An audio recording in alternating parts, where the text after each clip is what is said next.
Desk board के ऊपर पे बीजेपी का झंडा लगा रहता है। वो गाड़ी विदाउट चेकिंग सीधा स्ट्रांग रूम के तरफ जाता है। स्ट्रांग रूम की तरफ में वहाँ पे रुकता है। गाड़ी रुकने के बाद वहाँ से 3 लोग उतरते हैं, उतर के स्ट्रांग रूम के अंदर जाते हैं। वो गाड़ी को दूसरे रास्ते से निकाल दिया है। पुलिस वालों ने मुझे ले जाकर दिखाया, यही गाड़ी।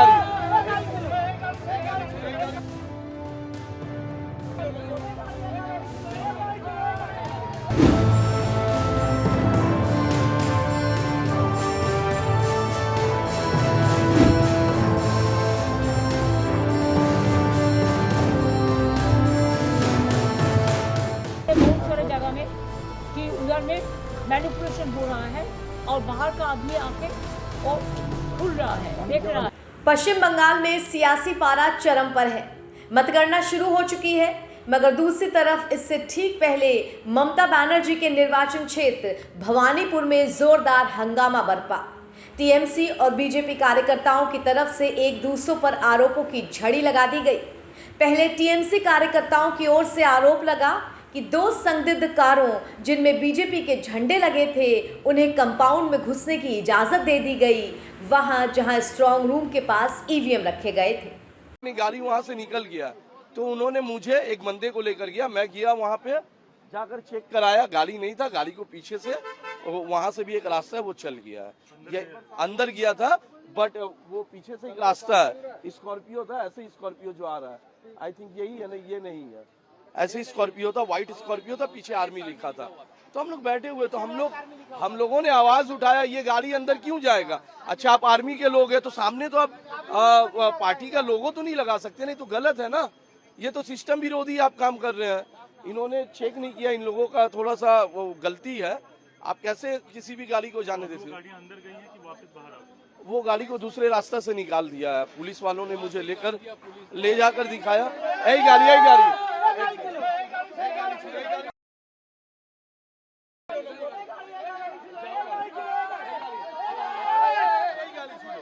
खास बात यह है कि ये वही जगह है, सखावत गर्ल्स मेमोरियल स्कूल, जहां 2 दिन पहले ममता बनर्जी बीजेपी पर हेरफेर का आरोप लगाते हुए धरने पर बैठ गई थी।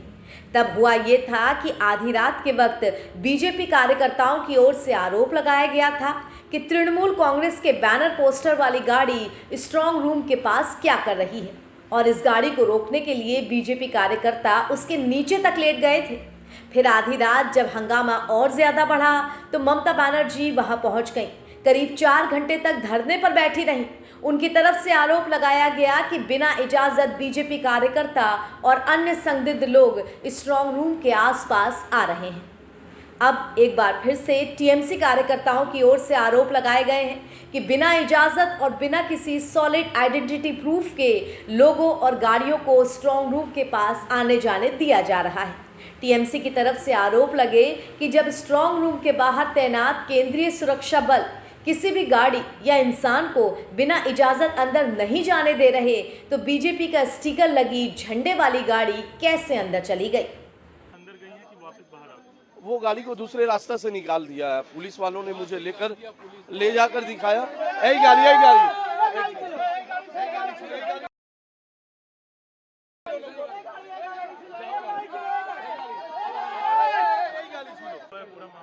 मामला ऐसा है कि हम लोग यहाँ पे शांतिपूर्ण बैठे हुए थे। यहाँ पे सेंट्रल फोर्स बहुत अच्छा से चेक कर रहे थे। सेंट्रल फोर्स बोलिए, कैलकाटा पुलिस बोलिए, जितने भी पुलिस महकमे के लोग हैं, बहुत अच्छा से चेकिंग चल रहा था। किसी को जाने नहीं दिया जा रहा था, बहुत अच्छा से चेकिंग चल रहा था। लेकिन अचानक होता है क्या कि एक एक्स आर्मी का गाड़ी आता है, स्कॉर्पियो, जो गाड़ी का नंबर 8099, और उसके पीछे एक डिज़ायर गाड़ी रहता है, स्विफ्ट डिज़ायर वो रहता है। उसके डेस्क बोर्ड के ऊपर पे बीजेपी का झंडा लगा रहता है। वो गाड़ी विदाउट चेकिंग सीधा स्ट्रांग रूम के तरफ जाता है। स्ट्रांग रूम की तरफ में वहाँ पे रुकता है। गाड़ी रुकने के बाद वहाँ से 3 लोग उतरते हैं, उतर के स्ट्रांग रूम के अंदर जाते हैं। अब उसके बाद में हमारे बंदे को एक ले जाया गया, बोला कि गाड़ी है कि नहीं आप देख के, और जब वहाँ पे वो गया तो वहाँ गाड़ी नहीं था। उसके बाद जब हम लोग आए तो हम लोग को यहाँ पे साइड कर दिया गया। साइड करके वो गाड़ी को निकाला गया। फिर यहाँ हमारे सामने, आपके भी सामने निकला है, आपने भी देखा होगा, गाड़ी का नंबर 8099 व्हाइट स्कॉर्पियो। हालांकि ममता बनर्जी और टीएमसी की तरफ से लगाए गए आरोपों के बाद चुनाव आयोग की तरफ से इस मामले पर सफाई भी आ गई है। आयोग ने स्पष्टीकरण जारी करते हुए कहा है कि ईवीएम पूरी तरह सुरक्षित और सीलबंद है।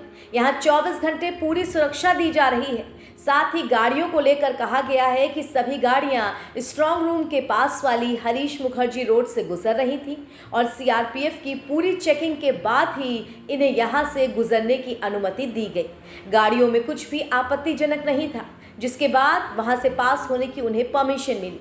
लेकिन चुनाव आयोग के इस जवाब से टीएमसी कार्यकर्ता संतुष्ट नहीं दिखे और आयोग पर पक्षपात करने का आरोप लगाते हुए हंगामा किया। बता दें कि ममता बनर्जी भी भवानीपुर के इसी स्ट्रांग रूम के बाहर धरने पर बैठी थी। उन्होंने बीजेपी पर मनमानी के आरोप लगाए थे और कहा था कि इधर बिना इजाज़त लोग आ जा रहे हैं, कुछ भी प्रक्रिया के अनुसार नहीं हो रहा। हमारा जो ईवीएम मशीन है इधर में स्टोर रूम है, तो आप लोगों को जानकारी है कि नेताजी इंडोर में सीसीटीवी पे हम पाए गए और बहुत सारे जगह में कि उधर में मैनिपुलेशन हो रहा है और बाहर का आदमी आके वो खुल रहा है, देख रहा है, पोस्टर डाल को इधर उधर कर रहा है। और देखने के बाद मैंने जब सीसीटीवी देखा टीवी में, तो मैंने सोचा मैं भी उधर देख के आऊँ।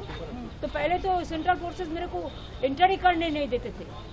उसका बाद पूछा किसी से, बोला नहीं हमको जाने का हक है, बिकॉज वो लोग पहले किसी को अंदर में ही जाने नहीं देते। लेकिन as per our election rules, the candidate and election agent of any party is allowed up to the sealed room, not inside the sealed room, but outside at the door of sealed room. तो पहले तो ये लोग मेरे को घुसने ही नहीं देते थे। उसका बाद उसको फोन किया, बट आरो किसी से परमिशन लेके आरो मेरे को घुसने दिया। वैसे सिर्फ भवानीपुर ही नहीं, पूरे बंगाल में स्ट्रांग रूम के बाहर सख्त पहरा है, लेकिन साथ ही राजनीतिक दलों में टेंशन भी है। हावड़ा में स्ट्रांग रूम के बाहर पीडब्ल्यूडी रेनोवेशन का काम करवा रही थी, जिसे टीएमसी की आपत्ति के बाद रोक दिया गया। उधर आसनसोल और बारासात में टीएमसी कार्यकर्ताओं ने आरोप लगाया कि काफ़ी देर के लिए सीसीटीवी कैमरे बंद हो गए थे।